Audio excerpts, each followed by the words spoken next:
यादों की बारात निकली है आज दिल के द्वारे, दिल के द्वारे।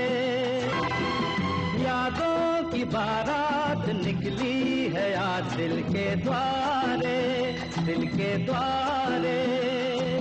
सपनों की शहनाई बीते दिनों को पुकारे, दिल के द्वारे। ओ छेड़ो तराने मिलन के, प्यारे प्यारे संग हमारे। हर्ष का विषय है कि हमारे प्रेमास्पद और आदरणीय श्री गोविंद जी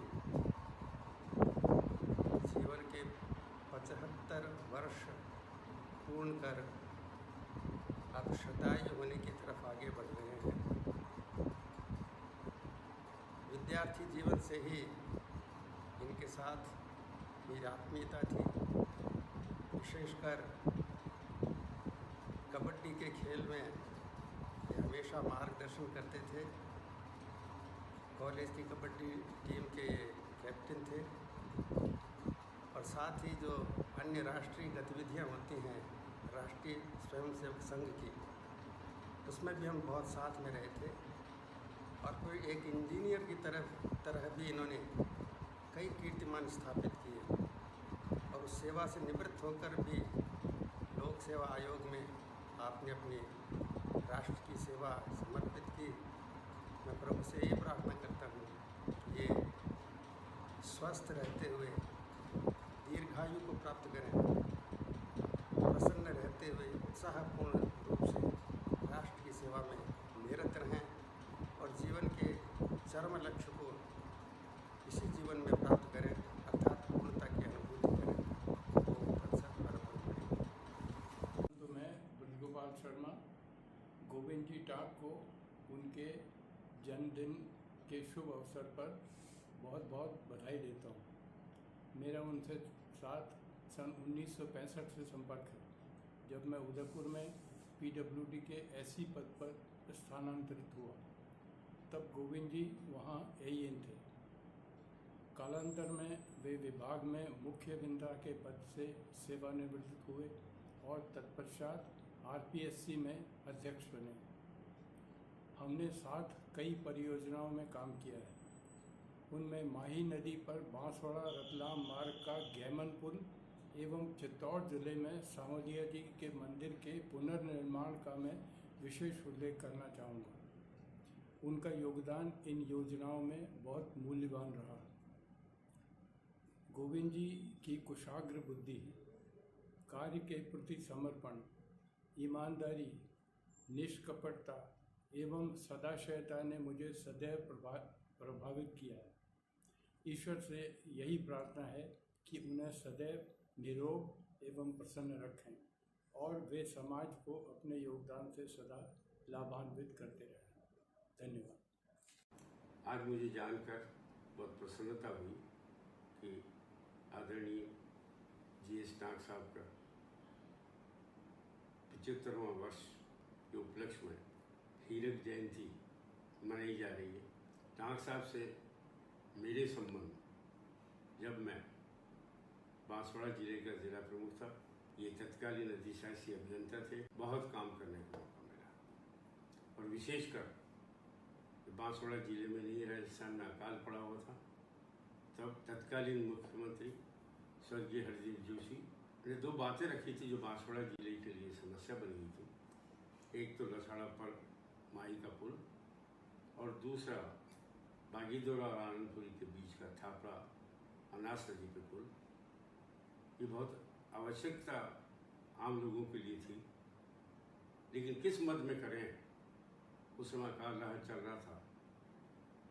स्वर्गीय जोशी जी ने कहा, क्या टाक साहब इसको कर सकते हैं अपन?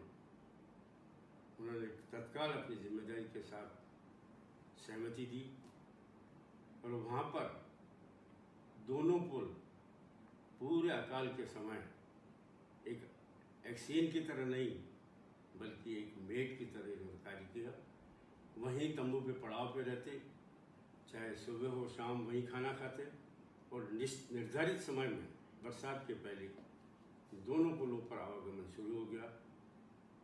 उसके लिए आज बांसवाड़ा जिले के समस्त लोग, चाहे जनजाति के हों चाहे अन्य जाति के हों, टांक साहब को हमेशा याद करते हैं और उनकी दुआएं हैं कि टांक साहब को लंबी उम्र मिले, स्वस्थ रहें।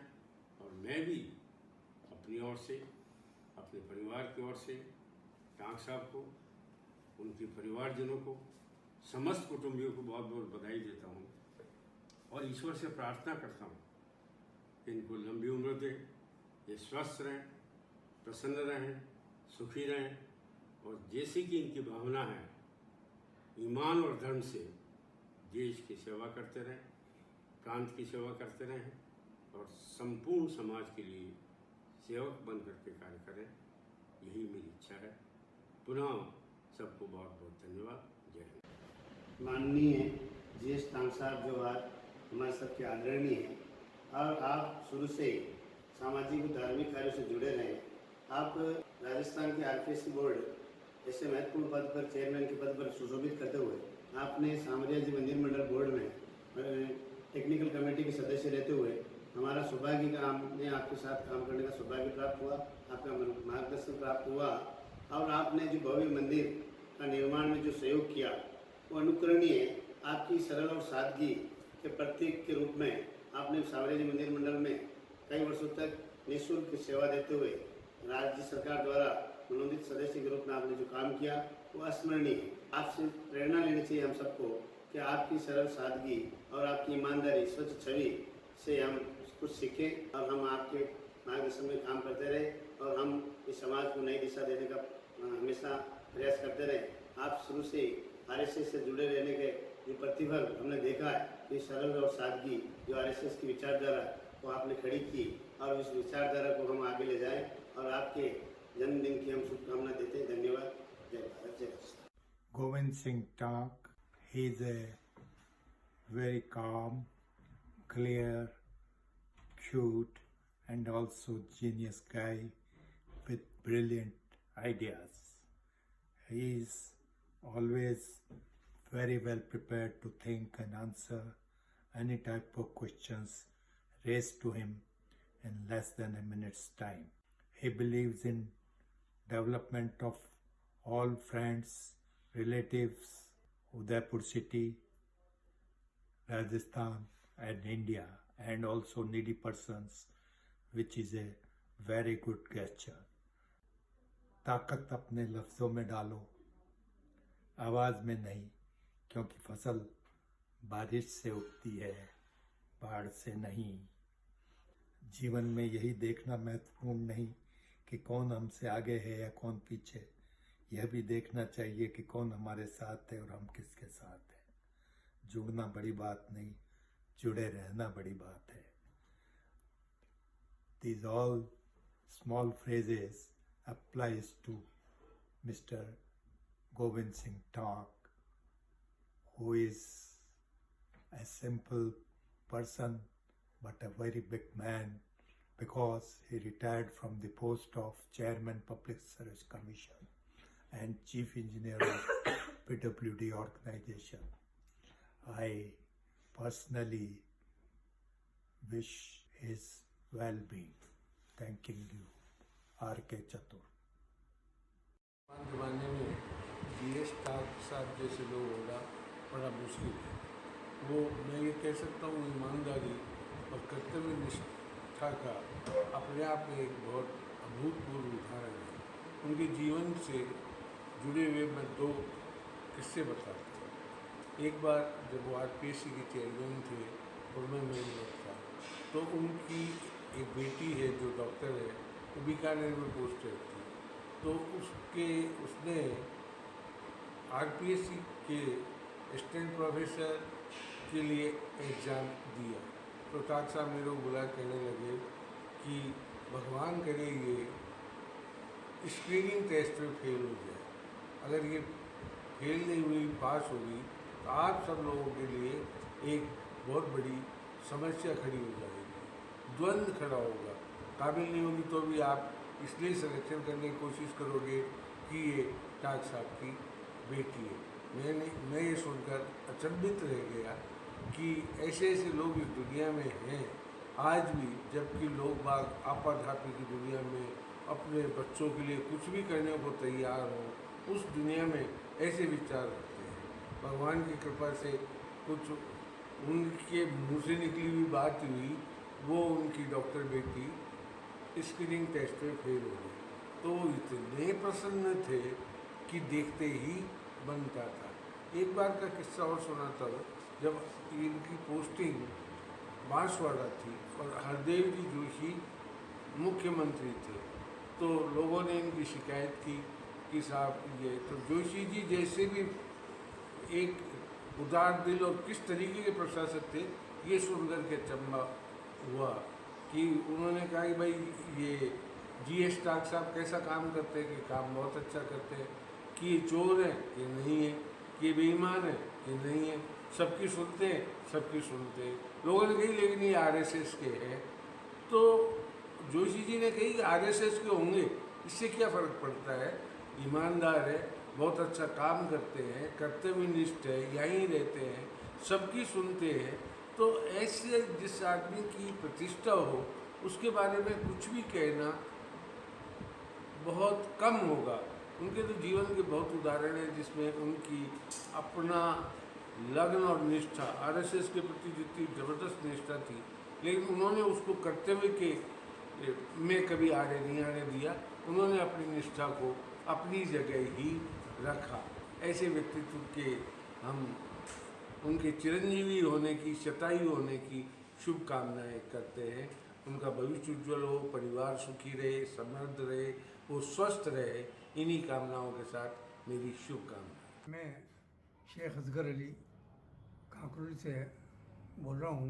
मैं छोटा था, 6ठी क्लास में पढ़ता था, और हमारा एक पूरा ग्रुप था 6-7 आदमियों का। उसमें मैं और रतन जी भूलिया, गोविंद जी और गिरिलाल जरूरिया, चंद्रशेखर सनाड्य, राधेश्याम अग्रवाल, अरगलाल वापना, इस तरह से हम 7-8 जनों का ग्रुप था। स्कूल में भी हम साथ बैठते थे, और हमारे गुरु जी थे श्री चतर सिंह जी पुरावत, वो हम लोगों से बहुत खुश थे। मैं थोड़ा कमज़ोर था, इसलिए वो जब मुझे भी गोविंद सिंह जी भी कुछ बताते थे, जो कुछ प्रॉब्लम थी वो मेरी सॉल्व कर लेते थे। इसके साथ साथ मैं जब पढ़ करके वापस घर आता था तो गोविंद सिंह जी घर पे ज़्यादा करता था, और उनकी मदर मुझे इतना स्नेह उतना प्यार देती थी कि मैं उसको कुछ अपने शब्दों में वर्णन नहीं कर सकता। मेरे को बच्चे की तरह से रखते थे, कभी दूध पिलाते थे, कभी कुछ खाने को देते थे, कभी कुछ छाछ जो घर पे ले जाने देते, घर पे ले जाना, मदर को देना, ऐसा था। उसके बाद में मैं 10वीं तक हम साथ में पढ़े। बिजनेस में भी मेरे को गोविंद सिंह जी ने बहुत साथ दिया। अपने पीडब्ल्यूडी बांसवाड़ा थे, जब वो एक एग्जीक्यूटिव इंजीनियर थे, तभी उन्होंने मेरे को बुलाया, उन्होंने मेरे को अपने घर रखा था। 2 दिन तक घुमाने भी लगे। 5 जुलाई को जब गोविंद सिंह जी की 75वीं सालगिरह है, उसके लिए मैं बहुत बहुत बधाई देता हूँ, और हो सका तो मैं ज़रूर उसमें हाजिर रहूँगा। इतना ही कह करके मैं अपना भाषण समाप्त करता हूँ। हेलो गोविंद, क्या हाल है? लंबे समय से तेरा कोई सूचना नहीं है। मैंने फ़ोन किया भी था, सब इकट्ठे होंगे, लेकिन वो बात बहुत पुरानी हो गई। और अभी सुना है तेरी 75वीं वर्षगांठ आ रही है, लेकिन किसी कारणों से मैं जोधपुर जा रहा हूँ, और वहाँ से मेरे बाहर जाने का प्रोग्राम है, इसलिए मुझे अफसोस है कि मैं नहीं आ सकूँगा। तेरी 75वीं वर्षगांठ बहुत बहुत मुबारक, और तेरा पारिवारिक जीवन बहुत बहुत खुश रहे। इन्हीं शब्दों के साथ बहुत बहुत धन्यवाद। और पुरानी बातों में ध्यान है, जब तू यहाँ एक्शन बन के आया था और कांकरोली सड़कों की क्या हालत थी, ये सड़कें हमेशा तेरे को याद रखेगी। और ख़ास तौर कर ये मंदिर जो तुम्हें कभी नहीं भूल सकेगा, वहाँ का चौक जो आज जब भी जाते हैं तब गोविंद सिंह टांक याद आती है। बहुत बहुत धन्यवाद। मुझे बहुत खुशी हो रही है कि मेरे अजीज दोस्त का 75वां जन्मदिन मनाया जा रहा है। हम लोग बहुत भाग्यशाली हैं कि हमें बचपन के इतने बढ़िया दोस्त मिले। बचपन हमें कांकरोली बालकृष्ण विद्या भवन हाई स्कूल में गुजारा। पढ़ने में गोविंद बहुत होशियार था, और विशेष करके मैथमेटिक्स में। मुझे आज भी याद है कि मैं थोड़ा मैथमेटिक्स में इनके बराबर नहीं था, तो कोई भी सवाल पूछने जाता था, हाँ हूँ करके मुझे सिखाता जरूर था। गोविंद ही था। खेल कूद में हम लोग खेला करते थे, कभी छुपनी, कभी इधर उधर। हमारी बदमाशियों में सबसे बड़ा एक डर था कि बाबूजी रूपलाल जी को मालूम हो जाएगा तो हमारे डांट पड़ेगी। फिर हमारे में 2-3 दोस्त ऐसे भी थे जो बाबूजी के नाम पे अपना डंका बजाते थे, ओए हम रूपलाल जी के बेटे हैं, तुम क्या समझते हो, और ये कह के बाबूजी का फायदा भी उठाया करते थे। गोविंद हमेशा हर चीज़ खाने पीने की लाने का शौकीन था। मिठाई, नमकीन, मंदिर का प्रसाद हम लोग आपस में खाया करते थे। जब गोविंद आरपीएससी में जा रहा था तो मुझे सुबह सुबह फ़ोन आया कि मैं आरपीएससी ज्वाइन करने जा रहा हूँ। हमें बड़ी खुशी हुई और घर आकर उसने बैठे, साथ में खाना खाया। पर एक और उसने शर्त रखी कि मैं आरपीएससी ज्वाइन कर रहा हूँ, पर तुम लोग, उस समय मैं था, गैरीलाल जी स्वरूपजय थे, एक हरकलाल जी बापना थे और एक और कौन था, असगर था शायद। तो मुझे एक बात कही कि कोई भी आदमी जब तक मैं कुर्सी पे हूँ आरपीएससी में ना आएगा और ना मेरे से किसी के लिए बात करेगा। ये इसकी ईमानदारी का द्योतक है और इसने हमेशा इनको बनाए रखा। अब पीडब्ल्यूडी में भी इनके काम करने की कार्य कुशलता की एक अलग से पहचान थी। मंदिर में जब हमारे प्रेसिडेंट आए थे शंकर दयाल जी शर्मा, तो उनके लिए रेलिंग बनाई गई थी और पूरी मंदिर का पुनर्निर्माण किया गया था। पर जैसे ही वो गए शंकर दयाल जी, तो पीडब्ल्यूडी ने ऑर्डर दिया कि सारी रेलिंग हटाई जाए। इसने आके चुपचाप मुझे कहा, यार तुम लोग देखो ये हट रही है, और मंदिर के लिए मैंने जो काम किया मैं चाह रहा हूँ कि ये हमेशा बनी रहे। आप माने नहीं माने, ऑफिस के, विभाग के कितना भी दबाव आया हो, इसने नहीं माना और वो आज भी मंदिर में रेलिंग है, बहुत लंबी चौड़ी है, नीचे से रेती मोहल्ला से लगाकर ऊपर तक और अंदर मंदिर के तक सब जगह की रेलिंग इन्होंने बनाकर द्वारकाधीश को एक तरह से भेंट की। ये चुपचाप इन्होंने काम किया, जिसको मुझे मालूम है और दूसरों को मालूम है, सभी को मालूम नहीं है। इसका ये निष्ठा द्वारकाधीश के लिए, कांकरोली के लिए हमेशा रही है। हमेशा ये चाहता था कि कांकरोली का डेवलपमेंट हो। मैं समाज सेवा के बारे में क्या कहूँ गोविंद की, ये पैदा ही इसके लिए हुआ था। हमेशा इसके दिमाग में यही रहता था कि मैं क्या सेवा करूं, कहाँ का कार्य करूं। और उसका सबसे बड़ा उदाहरण आज उदयपुर में टाइगर हिल के पास जो प्रताप स्मारक है, उसमें इनकी सबसे बड़ी देन है ये, और उसके लिए इनकी जी जान लगी हुई। मैं बहुत बहुत शुभकामनाएं देता हूँ गोविंद को कि ये पूरी शतायु जी, और काश हम लोग साथ में हों। इसी उम्मीद के साथ भाभी को भी सादर प्रणाम, बच्चों को स्नेह, दोहितों को स्नेह और पूरे टांक परिवार का अभिनंदन करता हूँ। भगवान उन्हें दीर्घायु रखे और इसी तरह स्वस्थ रखे। जय श्री कृष्ण, जय द्वारकाधीश। गोविंद सिंह टांक मेरे बचपन के साथी रहे हैं। हम साथ तालाब में स्नान किए हैं। पढ़ाई पूरी करने के बाद वे इंजीनियर बन गए।